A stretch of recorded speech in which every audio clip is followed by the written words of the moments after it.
केंद्रीय मंत्री अमित शाह ने संभाला कार्यभार, एक बार फिर से गृह मंत्रालय का संभाला पदभार। केंद्रीय मंत्री जेपी नड्डा ने संभाला कार्यभार, स्वास्थ्य और परिवार कल्याण मंत्री का संभाला कार्यभार। दिल्ली में केंद्रीय मंत्री शिवराज सिंह चौहान ने कृषि मंत्रालय का संभाला कार्यभार, संभालने से पहले पूजा अर्चना भी की। केंद्रीय मंत्री शिवराज सिंह चौहान को किसानों को लेकर बयान, कहा सरकार निरंतर 10 सालों से कर रही है किसानों के कल्याण के लिए काम। कृषि भारतीय अर्थव्यवस्था की नींव है, किसान कल्याण पीएम की सर्वोच्च प्राथमिकता है। केंद्रीय मंत्री ज्योतिरादित्य सिंधिया ने संभाला कार्यभार, सिंधिया ने संचार मंत्री का संभाला कार्यभार। दिल्ली में फिर से विदेश मंत्री बने एस जयशंकर ने संभाला अपना कार्यभार, सहकर्मियों के साथ स्वागत करते हुए वे नजर आए, जरूरी कामों का जायजा भी उन्होंने लिया। पदभार संभालने के बाद से एस जयशंकर का बयान, कहा दुनिया भारत पर विश्वास करती है, आतंकी मुद्दे का समाधान खोजेंगे, सीमा पार से आतंकवाद पर रोक लगे और चीन से सीमा विवाद हल करने पर जोर। केंद्रीय रेल मंत्री अश्विनी वैष्णव ने भी संभाला अपना पदभार, दफ्तर का जायजा लिया, किए जरूरी हस्ताक्षर। रेल मंत्री का पदभार संभालने के बाद से अश्विनी वैष्णव का बयान, कहा पिछले 10 साल में रेलवे में बड़ा सुधार हुआ है, रेलवे देश की अर्थव्यवस्था की मजबूती से आगे बढ़ रहा है, रेलवे से मेरा भावनात्मक रिश्ता भी है। दिल्ली में केंद्रीय संस्कृति मंत्री का गजेंद्र सिंह शेखावत ने अपना पदभार संभाला, कहा भारत की एक नई पहचान और छवि को बढ़ाने का सौभाग्य मिला है। दिल्ली में केंद्रीय मंत्री गिरिराज सिंह ने टेक्सटाइल मिनिस्टर के रूप में अपना पदभार संभाला, दफ्तर का जायजा भी लिया और जरूरी दिशा निर्देश भी दिए। कपड़ा मंत्री गिरिराज सिंह ने पदभार संभालने के बाद से कहा, टेक्सटाइल टेक्सचर में सबसे ज्यादा नौकरी है, आज दुनिया में हमारे निर्यात का अच्छा शेयर है, आने वाले दिनों के अंदर टेक्सटाइल में विकास भी होगा। दिल्ली में कीर्ति वर्धन सिंह ने अपना पदभार संभाला, पर्यावरण वन और जलवायु परिवर्तन राज्य मंत्री के रूप में पदभार संभालते आए नजर। दिल्ली में राजीव रंजन उर्फ ललन सिंह ने पंचायती राज और मत्स्य पालन मंत्रालय का संभाला पदभार, कहा कोई भी विभाग छोटा नहीं होता। चिराग पासवान ने खाद्य प्रसंस्करण उद्योग मंत्री का पदभार संभाला, कहा फूड प्रोसेसिंग एक बड़ी जिम्मेदारी है, फूड प्रोसेसिंग का ही आने वाला समय है। दिल्ली में केंद्रीय मंत्री जतन राम मांझी ने अपने विभाग को लेकर कहा, पीएम ने मुझे कहा है कि मैं आपको अपने विजन का विभाग दे रहा हूं, हमारा विजन गरीबों का उत्थान है। दिल्ली में केंद्रीय मंत्री हरदीप सिंह पुरी की मौजूदगी में सुरेश गोपी ने राज्य मंत्री का संभाला पदभार, कहा ये मेरे लिए एक बड़ी जिम्मेदारी है।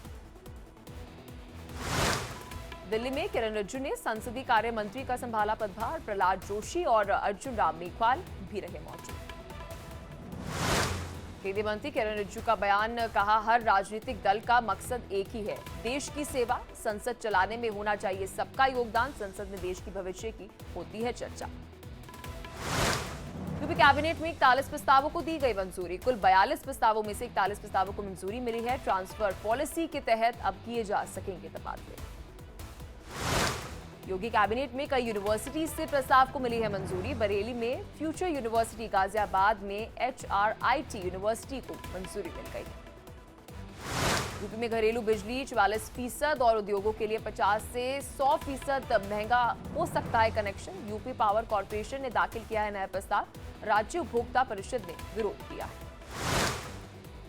मुजफ्फरनगर के अंदर बीजेपी के 2 बड़े नेता आमने सामने आए नजर। संजीव बालियान ने संगीत सोम पर आरोप लगाया, संगीत सोम ने एसपी प्रत्याशी को किया था सपोर्ट, ऐसा उनका आरोप। आज रायबरेली और अमेठी में कांग्रेस का कार्यकर्ता आभार समारोह है। राहुल गांधी, सोनिया गांधी और प्रियंका गांधी वाड्रा होंगी शामिल। अमेठी से नवनिर्वाचित सांसद केएल शर्मा ने दी जानकारी। अखिलेश यादव कर सकते हैं राहुल और प्रियंका गांधी से मुलाकात, 3 घंटे लखनऊ में रहने के दौरान राहुल से कर सकते हैं मुलाकात। इटावा के अंदर अखिलेश यादव ने पार्टी नेताओं के साथ बैठक की, जीत की बधाई दी, कहा संविधान बदलने के मुद्दे पर जनता ने हम सबका साथ दिया है। यूपी के करहल विधानसभा सीट से आज एसपी अध्यक्ष अखिलेश यादव दे सकते हैं इस्तीफा। कन्नौज से सांसदी जीतने के बाद करहल से दे सकते हैं इस्तीफा। केंद्रीय मंत्री जेपी नड्डा का दिल्ली पार्टी मुख्यालय पर जोरदार स्वागत, तो बीजेपी के राष्ट्रीय महासचिवों और पदाधिकारियों ने स्वागत किया। तीसरी बार प्रधानमंत्री बनने के बाद 18 जून को काशी जाएंगे पीएम मोदी। किसान सम्मेलन को करेंगे संबोधित। पीएम मोदी की पहली कैबिनेट बैठक में बड़ा फैसला। पीएम आवास योजना में बनेंगे 3 करोड़ नए घर। आंध्र प्रदेश में चंद्रबाबू नायडू चुने गए हैं एनडीए विधायक दल के नेता। कल शपथ ग्रहण समारोह, पीएम मोदी होंगे शामिल। आंध्र प्रदेश एनडीए विधायकों की हुई बैठक। टीडीपी प्रमुख एन चंद्रबाबू नायडू, जनसेना अध्यक्ष पवन कल्याण, बीजेपी प्रदेश अध्यक्ष दगुबाती पुरंदेश्वरी भी रहे मौजूद। आरएसएस प्रमुख मोहन भागवत का बड़ा बयान। कहा, 1 साल से शांति की राह देख रहा है मणिपुर, इस पर करना होगा विचार। पुणे में मोहन भागवत के बयान का सुप्रिया सूले ने समर्थन किया। कहा, आईएनडीआईए गठबंधन लंबे समय से कर रहा है चर्चा की मांग, सब कुछ बंदूक से हल नहीं हो सकता। मोहन भागवत के बयान पर जयराम रमेश ने प्रतिक्रिया दी। कहा, शायद भागवत पूर्व आरएसएस पदाधिकारी को मणिपुर जाने के लिए मना सकते हैं। नीट पेपर लीक मामले में सुप्रीम कोर्ट में हुई सुनवाई। कोर्ट ने एनटीए को जारी किया नोटिस। 8 जुलाई को मामले की अगली सुनवाई। कोर्ट ने नीट काउंसलिंग से किया इनकार।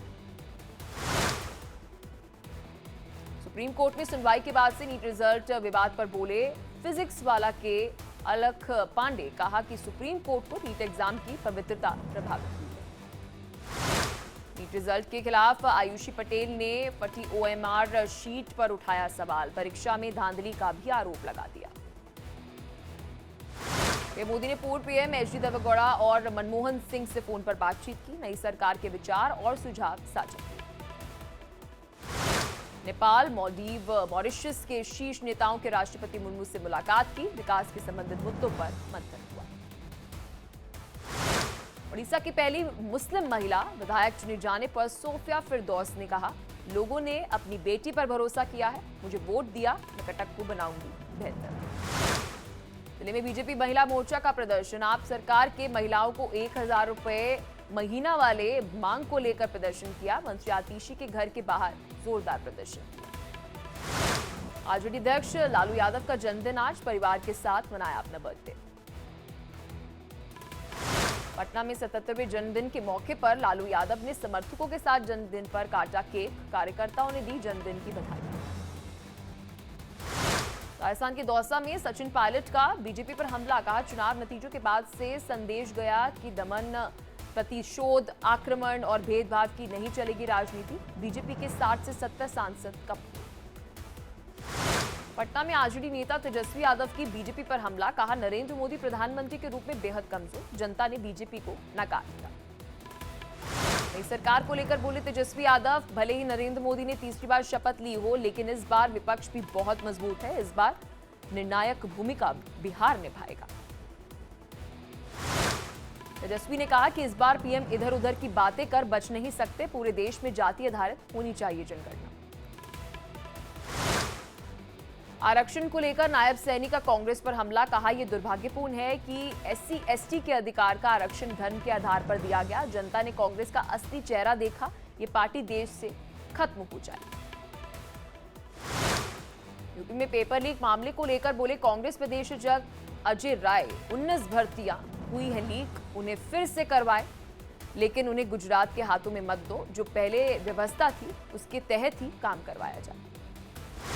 सामाजिक न्याय और अधिकारिता मंत्रालय में राज्य मंत्री की जिम्मेदारी मिलने पर बोले रामदास अठावले, जो मंत्रालय 8 साल से संभाल रहा था, मुझे इसकी जिम्मेदारी दी, ये खुशी की बात है।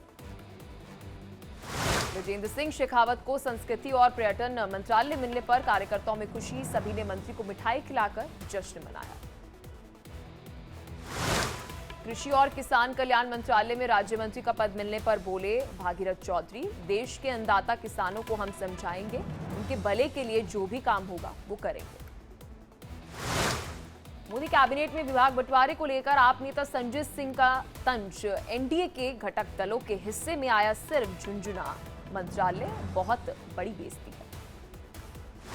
मोदी कैबिनेट के विभाग बंटवारे को लेकर तेजस्वी यादव ने कसा तंज। कहा, जिस बिहार की वजह से वे पीएम बने, उसी बिहार के लोगों को मंत्रालय के रूप में थमा दिया है झुंझुना। पीएम मोदी ने योग दिवस को लेकर पोस्ट किया। कहा, योग ने सांस्कृतिक और भौगोलिक सीमाओं को पार किया है, दुनिया भर में लोगों को एकजुट किया है। योग हमें शांति का आश्रय देता है। यूपी में बकरीद को लेकर अल्पसंख्यक आयोग ने लिखा पत्र, मुख्य सचिव गृह और अपर मुख्य सचिव को पत्र लिखा गया। ईद अल अजहा पर सुरक्षा व्यवस्था, साफ सफाई को लेकर ये पत्र लिखा। देहरादून में डीएम सोनिका ने लगाया जनता दरबार, लोगों की समस्याएं सुनी, समीक्षा करते हुए निस्तारण करने के दिशा निर्देश भी दिए। अहमदाबाद के कालीबाग कब्रिस्तान में अब्बास अंसारी पिता मुख्तार अंसारी से मिलाद कार्यक्रम में शरीक हुआ। कब्र पर चादर पोशी कर फतीहा पड़ा।